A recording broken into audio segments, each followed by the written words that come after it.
อันนี้ก็เป็นวิธีเปลี่ยนตีนรถอีกแบบหนึงเนาะทุกคนเนาะเอาตีนรถมาห้องนี่ทุกคนนี่เบิ่งนี่เอาตีนรถมาห้องนี่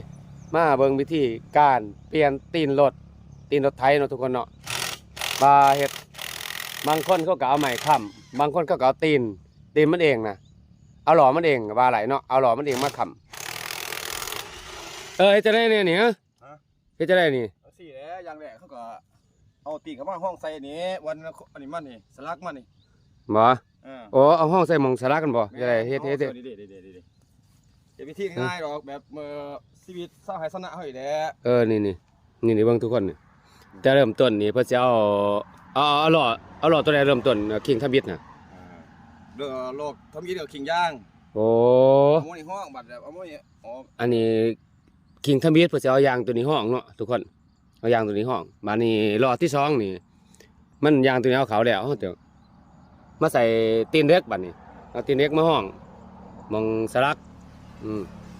อันนี้เพิ่นก็เปลี่ยนตีนยางใส่ตอนนี้เพราะว่าเราดูหน้าเพิ่นแล้วเปลี่ยนตีนยางบัดนี้